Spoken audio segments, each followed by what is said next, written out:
연보 이야기는 상당히 듣기 힘겨운 말씀이죠. 그런데 제가 의도적으로 잡은 말씀이 아니라 순서적으로 다루다 보니까 오늘 또 이런 부분을 상고하게 됩니다.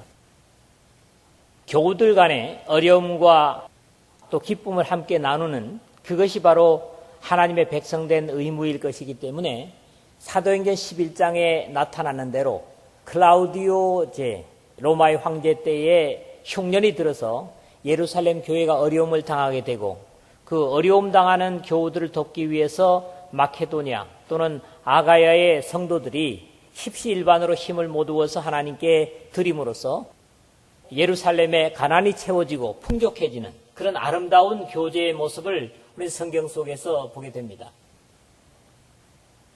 바울 사도는 고린도 교회에 눈물의 편지와 함께 디도를 보내면서 이 예루살렘 교회가 당면한 어려움을 위해서 같은 하나님의 자녀로서 그들을 돕는 것이 합당하다는 가르침과 함께 마게도냐 교회들의 물질의 헌신을 소개하면서 역시 같은 자세로 참여할 것을 부탁하고 있습니다.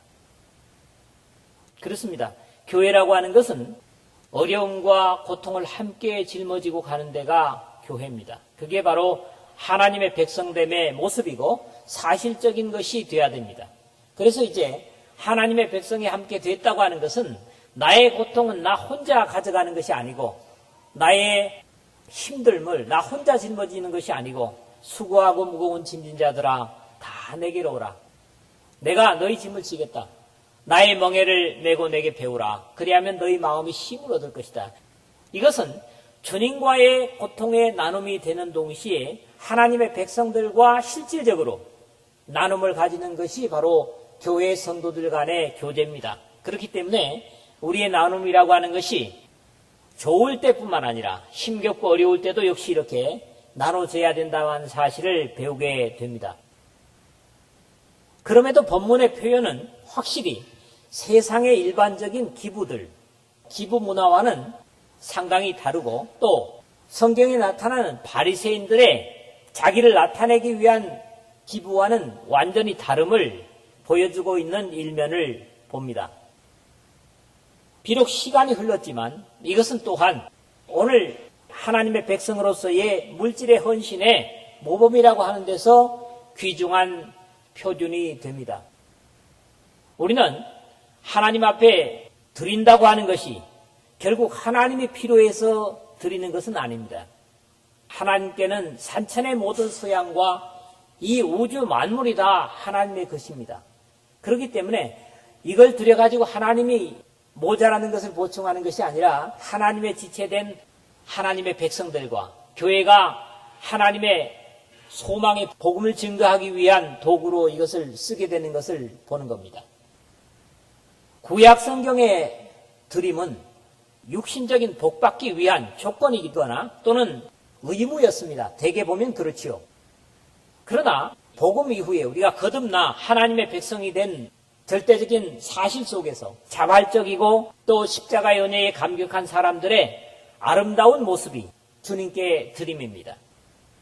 이제 이 8장 9장을 통해서 물질을 하나님께 드리는 성도로서의 모습을 점검하고 드리는 것이 힘겨움이 아니라 감격과 기쁨이 될 수 있는 이 말씀과 함께하는 여러분 모두가 되시기를 주님의 이름으로 부탁을 드립니다. 오늘도 이 세 부분으로 말씀을 나눠서 생각을 하겠습니다. 첫 번째 부분은 1절에서 3절이죠. 은혜에 감격한 사람들의 자발적인 기쁨의 표현이 바로 연보입니다. 드림입니다. 그렇기 때문에 이것은 사람의 강요에 의해서 드려지는 것도 아니고 또 억지로 드려지는 것도 아닙니다. 그런 부분들을 이제 뒤에서 계속해서 보게 될 것입니다. 또 이 하나님께 드려진 물질, 비록 성도를 위한 것이지만은 하나님께 드려진 물질을 우리가 어떻게 관리하고 운용할 것인가도 이 말씀은 우리에게 제시를 하는 것을 보게 됩니다. 신앙의 모습은 언제 어디서나 아름다운 것입니다. 형제들아, 하나님께서 마게도냐 교회들에게 주신 은혜를 우리가 너에게 알게 하노니 그랬습니다. 여기 마케도니아라고 하는 것은 성경에 나타나는 대로 첫 성이 어디였습니까? 빌립보였죠. 그 다음에 네아폴리, 아볼로니아, 데살로니가, 베레아. 이 교회가 구체적으로 나오는 데는 빌립보 교회하고 데살로니가 교회, 베레아. 이 마게도니아 교회들은 세워지면서 많은 환난과 고통을 겪은 교회들입니다. 그럼에도 불구하고 이 고통 중에 세워진 교회는 하나님의 거룩한 공동체의 귀중한 역할을 모범적으로 수행하고 있는 것들을 우리가 이 바울의 간증을 통해서 듣게 됩니다. 그러므로 드림이라고 하는 것이 억지로 내가 내야 되는 것이 아니라 하나님 앞에 받은 감격으로 그 감격을 표현하는 그런 드림이 되어야 된다고 하는 것입니다. 우리 사람은 실제로 관용할 수 있는 그런 재량을 갖지 못합니다. 그런데 큰 관용을 한번 입었다 하면, 큰 은혜를 한번 입었다 하면 그 은혜 때문에 우리가 달라질 수 있습니다. 근데 그리스도인들의 차이가 그런 거지요. 사실 마케도니아라고 하는 지역이, 유럽이 당시에 로마의 지배를 받으면서 경제적으로 수탈을 당하고 그리고 여러 가지 어려운 가운데서 참으로 힘겨운 삶을 사는 가운데 그들에게 힘이 되고 또 기쁨이 됐던 것이 바로 복음이었습니다. 예수 그리스도의 십자가였던 것이죠.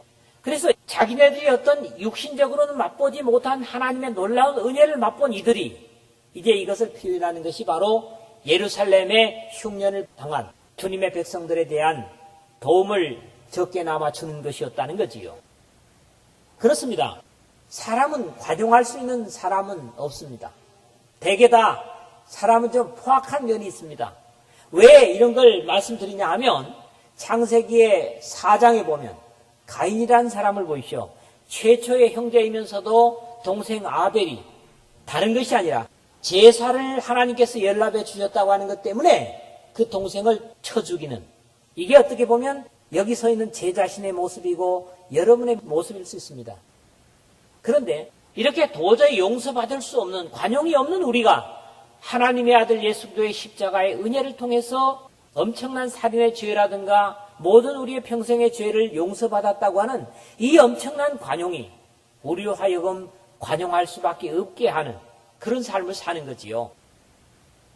그런가 하면 이 드림에 대한 표현들이 아주 독특합니다. 본문에 보면요, 여기 드림, 쉽게 말하면 헌금을 4번씩이나 은혜로 표현을 합니다. 은혜. 2절, 4절, 그리고 6절, 7절 나타나는 대로 이 은혜, 이 은혜, 이 은혜라고 표현을 합니다. 이 은혜라는 말은 본래 카리스라는 말입니다. 이 카리스는 본래적으로 나온 의미가 이렇습니다. 만족스러운 행위와 태도, 그리고 영적인, 특히 마음에 주는 신성한 영향과 생애, 직접적인 반영, 감사를 포함하는 이런 것들입니다. 그러니까 결국 은혜라고 하는 것은 일러주는 것이 아니라 자기가 느끼는 것을 얘기하는 겁니다. 그래서 이 카리스라는 본래적인 의미가 은혜뿐만 아니라 호의 또는 선물, 자비, 너그러움, 기쁨, 감사 이런 겁니다. 그래서 기쁨이라고 하는 어근이 역시 카라라 그랬죠. 히랍어로. 그래서 카라 또는 선물이라고 하는 카리스마 또는 카리스, 전부 다 어근이 같은 겁니다. 하나님으로부터 엄청난 관용의 대우를 받은 데서 우리는 다른 사람에게도 관용할 수밖에 없는 것이죠. 그래서 믿음의 사람들은 참고 관용하는 것이 사실입니다. 그런가 하면 여기 한 군데 나오는 연보라는 말이 나오고 있죠. 2절에 보면 풍성한 연보를 넘치도록 하게 하였느니라 그랬는데, 이 연보라는 용어 자체도 특이합니다. 이 말은 하플로테스, 그런 말입니다. 단순하고 소박한, 그리고 성실과 관용, 선심쓰기, 관대 이런 의미를 가집니다. 그러니까 연보라는 게 자체가 계산해가지고는 드릴 수 없는 거지요. 결국 주고받는 게 뭡니까? 관계 속에서 계산을 해가지고 주고받게 되어 있습니다. 은행에 돈을 맡겨야 이자를 주는 것처럼 말이죠. 그런데 연보는 계산이 돼가지고 드릴 수 있는 것이 아닙니다. 계산하면 하나님 앞에 드릴 게 없다, 그렇게 됩니다. 육신적으로 말이죠. 그래서 결국 단순한 마음으로 드리는 것이 연보입니다. 또 그렇게 드려져야 됩니다. 아, 내가 이번에 이렇게 해야 되겠다. 그런데 계속 머리를 굴리면 어떻게 돼요? 아이, 내 처지야 그렇게 되나? 이게 점점 어떻게 됩니까? 줄어듭니다. 그래서 하나님께서 주시는 첫 마음, 첫 생각이 귀한 것이다 그랬습니다. 타협되지 않는 드림, 이것도 우리에게 대단히 중요한 것인데 그것이 바로 뭐냐? 단순하고 소박한 그런 연보라는 의미 속에서 우리가 배우는 사실입니다. 이 첫 부분에서 세 번째로는 주님께 드림의 신비를 본다는 겁니다. 첫째가 뭡니까? 환난의 많은 시련 가운데서 그들의 넘치는 기쁨과 그랬어요. 여러분, 환난에서 기쁨이 됩니까? 그것도 극한 환난입니다. 환난의 많은 시련을 겪었는데 거기서 넘치는 기쁨이 나올 수 있느냐고요. 이것은 세상적으로는 불가능합니다. 주님 안에서만 가능합니다. 하나님의 보호와 은혜를 입은 데서만 가능한 거지요. 그래서 드려지는 게 뭐라고요? 이 은혜의 연보라는 겁니다. 세상 속에서 말할 수 없는 환난. 이것은 우리가 데살로니가 교회를 향해서 바울 사도가 하는 말씀 속에서 볼 수가 있는데 또 너희는 많은 환난 가운데서 성령의 기쁨으로 말씀을 받아 우리와 주를 본받은 자가 되었으니 데살로니가전서 1장 6절에 그렇게 말씀합니다. 그렇습니다. 유럽의 교회들은 많은 환난을 겪고 복음을 받았습니다. 그런가 하면 데살로니가전서 2장 14절에서는 형제들아 너희가 그리스도 예수 안에서 유대에 있는 하나님의 교회들을 본받은 자 되었으니 그들이 유대인들에게 고난을 받은과 같이 너희도 너희 동족에게서 동일한 고난을 받았느니라. 이런 말씀들은 데살로니가전서 3장 3, 4절 그리고 데살로니가 후서 1장 4절에서 10절까지 계속해서 바울이 말하고 있는데 그 환난이나 큰 시련이 어떤 것인지 구체적으로 나타나고 있지 않습니다.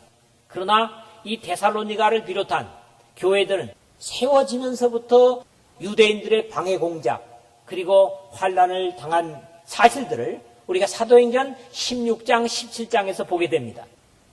이렇게 환난의 많은 시련 가운데서도 넘치는 기쁨이 있었다. 이건 세상적으로 불가능한 것이고 예수님의 긍휼과 하나님의 사랑의 용서를 받은 자들만이 누릴 수 있는 특권인 것이죠. 두 번째는 뭐라 했습니까? 극심한 가난이 그들의 풍성한 연보를 넘치도록 하게 하였느니라. 이 웃기잖아요. 극심한 가난이 어떻게 풍성한 연보를 넘치도록 하게 할 수 있습니까? 가난이. 그런데 하나님 안에서는 이런 일들이 가능했다는 거지요. 있어야 내는데 우리도 그렇지 않습니까? 있어야 내죠. 이런 사실은 예수님께서 성전 연보궤 앞에서 증거하셨던 말씀과 다르지 않습니다.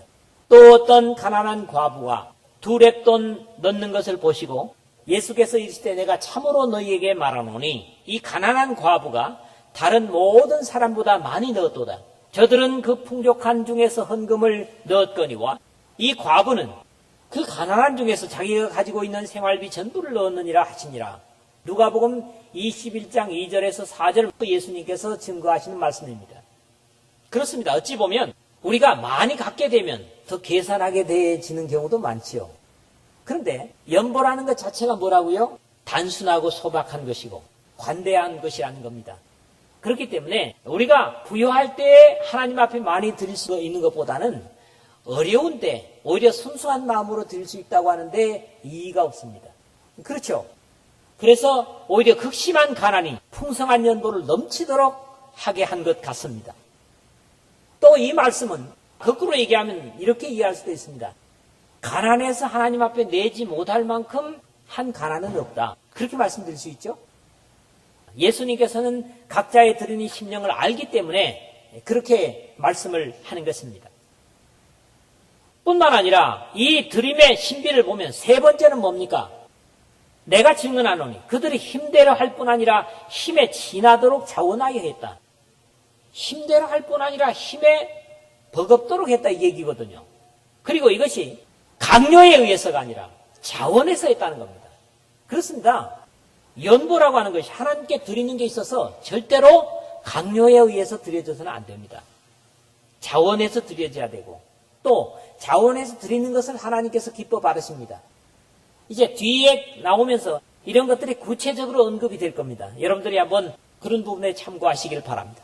그렇습니다. 은혜에 감격한 사람들의 자발적인 기쁨의 표현이 바로 연보다. 그래서 바울은 이 연보를 무엇보다도 은혜라 그렇게 표현을 했다고 하는 말씀을 드렸습니다. 두 번째로는 4절에서 6절의 말씀입니다. 우리 모두는 다 빈손으로 이 세상에 왔습니다. 또 누구로부터든지 받아서 살고 있습니다. 그게 사실이죠. 처음은 부모로부터 길리움을 받았어. 키움을 받았죠. 그러니까 내가 나중에 자라서 스스로 돈벌이 할 수 있는 거지요. 그렇기 때문에 이 세상에 가지고 온 사람은 아무도 없습니다. 다 빈손으로 왔습니다. 그럼에도 우리는 그 받은 것을 다 내가 가지고 온 것처럼 생각하고 착각하는 경우가 많습니다. 그래서 잃어버린 것에 대한 안타까움, 손해본다고 생각하는 그런 경험을 들어 합니다. 그러나 하나님께서 먼저 우리에게 주셨고 지금도 오늘도 우리의 구하는 것을 주시는 하나님이십니다. 로마서 8장 32절에 보면 자기 아들을 아끼지 아니하시고 우리 모든 사람을 위하여 내주신 이가 어찌 그 아들과 함께 모든 것을 우리에게 주시지 아니하시겠느냐. 하나님께서 하나밖에 없는 독생자, 둘도 아닌 독생자를 우리의 죄의 대가로 주셨습니다. 그렇다고 하면 가장 귀한 것 주셨다면 이제 주시지 않을 것이 무엇인가? 구하는 것을 주시지 않겠느냐? 이런 말씀이거든요. 그렇습니다. 하나님은 가장 귀한 것, 하나밖에 없는 독생자를 우리가 죄에서 자유하고 영원한 소망을 가지기 위해서 우리를 위해서 십자가에 주셨습니다. 그렇기 때문에 그 아들을 주시니가 그 아들 때문에 생겨난 하나님의 자녀들의 간구와 기도를 들으십니다. 그래서 하나님의 백성들의 기도는 하나님께서 반드시 들으십니다. 왜요? 그 기도를 누구 이름으로 합니까? 바로 십자가에 우리를 위해서 희생당하신 예수 그리스도의 이름으로 하기 때문에 가장 귀한 아들을 주신 그 이름으로 우리가 부르짖기 때문에 하나님은 우리의 오늘도 구하는 모든 것을 주십니다. 이게 하나님의 약속입니다. 구하라 그리하면 주실 것이요. 찾으라 그럼 찾을 것이요. 두드리라 그러면 열릴 것이다. 이것은 하나님의 절대적인 약속이고 불변하는 약속입니다. 세상 사람들은 갖지 못한 영원 속에서 영광까지 우리는 이미 하나님의 백성들은 이미 확보를 했습니다. 이것은 우리 자신의 공로가 아니라 전혀 하나님의 은혜요. 십자가의 희생을 지불하시고 주님께서 우리에게 사주신 것입니다. 그러므로 우리는 우리 자신의 것이 아닙니다. 바울사도는 고린도전서 6장 19절에서 20절에 이렇게 고백을 하죠. 너희 몸은 너희가 하나님께로부터 받은 바 너희 가운데 계신 성령의 전인 줄을 알지 못하느냐. 너희는 너희 자신의 것이 아니라 값으로 산 것이 되었으니 그런즉 너의 몸으로 하나님께 영광을 돌리라 그랬습니다. 너희 자신은 너의 것이 아니다. 값으로 샀다. 예수님의 피의 값으로 샀는데 그 값으로 산 것이 되었기 때문에 어떻습니까? 그 값을 치른 대가에 합당한 삶을 살아야 된다. 이런 권면이거든요. 여기 가장 중요한 표현이 오늘 제목에 잡은 대로 먼저 자신을 주께 드린 사람이 가진 것을 하나님 앞에 드리는 것은 자연스러울 수 있다는 겁니다. 섬김 받기를 원함보다는 섬기는 일에 참여하기를 간절히 구했다. 마게도니아 사람들은 그랬다고 하는 사실들을 4절에 말씀합니다. 이 은혜와 성도 섬기는 일에 참여함에 대하여 우리에게 간절히 구하니 바울이 지금 원해서 한 것이 아니라 그들이 바울에게 우리도 예루살렘 교회의 어려움을 같이 감당하게 해 주십시오. 이렇게 요청을 했다는 겁니다. 사람들이 섬김은 받고 싶어 하지만은 섬기는 일에 참여하는 사람들은 많지 않습니다. 그렇죠. 물질에 주고받는 것보다도 사실적으로 음식을 먹어도 섬김을 받기를 원하지 섬기기를 원하는 사람은 드뭅니다. 그런데 유럽의 교회는 섬기는 일에 참여하게 해달라고 바울 사도께 간청을 했다는 거지요. 이들의 아름다운 모습이 바로 그런 것입니다. 왜 그렇습니까? 이들은 이미 먼저 자신을 주께 드리고 또 하나님의 뜻을 따라 주었기 때문에 그랬다는 겁니다. 그렇습니다. 우리가 앞에서 얘기했던 대로 하나님께서 값으로 주고 산 것이 되었다면 우리는 더 이상 우리 자신의 것이 아닙니다. 하나님의 것이고 거듭난 사람들 속에 와 계시는 성령님의 전, 즉 성전입니다. 그렇기 때문에 이 성전을 가지고 뭘 해야 되겠습니까? 하나님 앞에 영광을 돌리는 삶을 살아야 되겠죠. 그것이 어찌 보면 우리가 하나님의 백성된 모습이고 또 하나님 앞에 드려진 모습입니다. 우리가 바라던 것뿐 아니라 그들이 먼저 자신을 주께 드리고 또 하나님의 뜻을 따라 우리에게 주었도다. 자신을 먼저 주님께 드렸기 때문에 하나님의 교회, 주님의 백성들에게 자신을 기꺼이 주었다고 하는 고백을 하고 있는 것입니다. 그리고 이것을 왜 여기에 기록했고 6절에 그러므로 우리가 디도를 구원하여 그가 이미 너희 가운데서 시작하였은즉 이 은혜를 그대로 성취하게 하라 하였노라. 어디에 얘기하는 겁니까? 고린도 교회들에게 하는 말이죠. 그러면서 이 말씀은 오늘 우리에게 하는 말씀입니다. 데살로니가 교회나 또는 빌립보 교회나 이 마게도니아 교회들의 모범들을 너희들 가운데서도 성취해라. 이런 말씀이죠. 그렇기 때문에 이 말씀은 단순히 2000년 전의 역사가 아니라 오늘 우리에게 주시는 도전이라고 하는 것을 우리가 알아야 됩니다. 그렇습니다. 우리가 먼저 우리 생명이, 우리의 몸이 하나님의 은혜에 드려진 것이라고 하면 우리의 가진 것은 당연히 주님께 드리는 것이 어렵지 않을 것입니다. 세 번째로는 오늘 7절, 8절입니다. 결국 고린도 교회에게 이런 요청을 바울 사도가 하면서 하는 이야기가 뭐냐 하니까 너희들의 믿음의 진실함을 증명하려고 내가 기회를 주는 거다. 너희들이 정말 신앙이 바른가 그렇지 않은가를 증명하기 위해서. 왜? 이미 풍파가 한번 고린도를 지나갔기 때문에 이제 돌이켰다고 하는 그들의 신앙이 바로 되었는가를 점검할 수 있는 기회가 바로 이 너희들이 예루살렘 교회의 어려움에 동참하는 것이다. 이런 말씀이거든요. 신앙의 지도자들은 신앙을 확인하고 증명하기 위해서 최선을 다합니다. 왜 계속 하나님의 말씀을 전합니까? 여러분들의 신앙이 자라기를 바라고 그 신앙이 여러분 속에서 열매 맺기를 바라기 때문에 하나님의 말씀을 계속 증거하게 되는 거지요. 어찌 보면 이 연보를 거두는 일도 바울 자신이 고린도에 직접 갔다면 더 효과적일 것 같습니다. 그렇지 않아요? 그런데 디도를 보내는 모습도 사람을 보고 하는 관계성이 되지 않기 위해서입니다. 사실 어떤 사람을 보고 연보를 하는 것, 이것은 하나님께서 기뻐하시는 연보는 아닙니다. 그렇기 때문에 사람을 의식하고 드리는 것보다도 하나님의 은혜에 감격해서 드릴 수 있는 그런 연보가 되기 위해서 바울은 이걸 증명해 달라고 하는 간청을 고린도 교회에 하고 있는 것입니다. 그러므로 모든 믿음의 확인은 두려짐, 즉 헌신으로 확인해야 한다고 하는 것입니다. 이것은 물론 물질뿐만이 아닙니다. 몸을 드림에서도 마찬가지가 되겠습니다만은 오늘 7절에 보는 대로 오직 너희 뭐예요? 첫째, 믿음. 그 다음에 말, 믿음에 대한 지식, 모든 간절함, 이런 것들이 결국 사실적으로 표현되고 있는가. 그리고 바울 사도에 대한 간절함과 또 변화된 모습을 디도를 통해서 전달하긴 했는데 이것이 사실인가? 우리를 사랑하는 이 모든 일에 풍성한 것이 결국 이 물질을 통해서 너희들의 참여에 따라서 이게 증거될 것이다. 이런 말씀이거든요. 그리고 무엇보다도 바울 사도는 8절 상반절에서 드림은 명령으로 되는 것이 아니다. 왜 그렇습니까? 내가 명령으로 하는 말이 아니요 그랬거든요. 제가 여러분들에게 연보 많이 하시오. 이게 바람직한 게 아닙니다.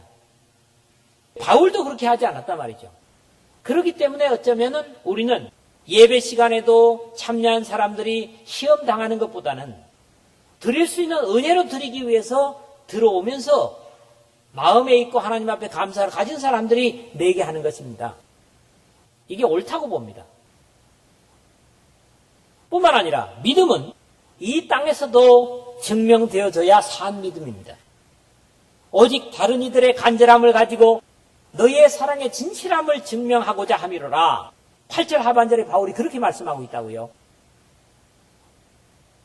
즉 믿음의 진실함을 증명하기 위해서 이런 기회에 너희들이 믿음으로 참여하는가를 본다.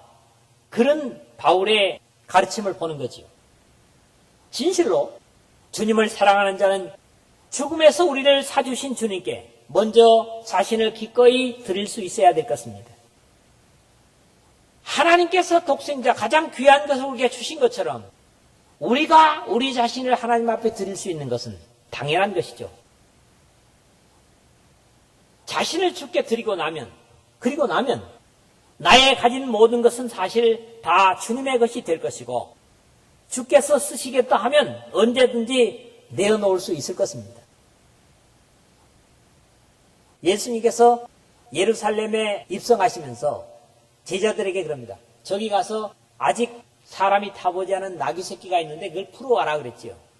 그러니까 제자들이 대뜸 하는 얘기가 주인이 뭐라고 하면 어떡합니까? 그러니 거기서 뭐라 했어요? 주께서 쓰시겠다 해라. 그러면 기꺼이 보낼 것이다 그랬다고. 그런데 제자들이 가서 그랬더니 실제로 누군지도 모르면서 그 나귀 새끼를 풀어가는 것을 허용을 합니다. 자, 여기서 주께서 쓰시겠다 하는 겁니다. 그렇습니다. 우리 모두에게도 주께서 쓰시겠다 하면 내가 가진 것을 기꺼이 드릴 수 있는 그런 믿음이 돼야 되겠죠. 그것이 바로 주님을 사랑하는 증거이기 때문에 그것도 권면이나 부탁이 아니라 은혜로 여기며 내놓을 수 있는 것이 바로 뭐라고요? 연보라는 겁니다. 이로써 우리의 하나님 사랑은 증명되고 주님의 쓰심에 풍성하게 넘칠 것입니다. 이것이 항목이 어떻든 또는 목적이 무엇이든지 주님의 선하신 뜻을 위해서 내어놓는 것은 자연스럽고 또 당연한 것이라는 겁니다. 말씀을 두 군데를 소개하면서 마무리하겠습니다. 이 풍성한 시대에 없어서 모자라는 것이 아니라 받은 모든 것을 은혜로 여기지 못하기 때문에 주님의 사업에 늘 부족합니다. 어느 때보다도 우리는 지금 풍성한 시대에 살고 있습니다. 끼니를 제대로 못 먹던 그런 저의 어린 때도 있었습니다. 그러나 지금은 오늘은 뭘 해 먹지? 그런 정도 됐습니다. 그때는 뭘 먹어야 되는가? 그 얘기가 뭐예요? 차이가 뭡니까? 또 풍년초를 찹쌀몇에다가 삶아 먹을 것인가? 나무 껍질을 벗겨다 먹을 것인가? 그런 의미였습니다. 뭘 먹어야 될 것인가? 그러나 오늘의 무엇을 먹어야 될 것인가 하는 것은 풍성한 가운데 메뉴를 고르는 그런 얘기죠. 그렇습니다. 우리가 이렇게 많이 풍성하게 됐습니다. 그렇다면 우리의 풍성함 같이 주님께도 풍성함을 드려야 됩니다. 그것이 자연스러운 모습일 것이고 또 우리의 당연한 모습인 것이죠. 디모데전서 6장 18절 19절에 이렇게 말씀을 합니다. 선을 행하고 선한 사업을 많이 하고 나눠주기를 좋아하며 너그러운 자가 되게 하라. 이것이 장래에 자기를 위하여 좋은 터를 쌓아 참된 생명을 취하는 것이니라 그랬습니다.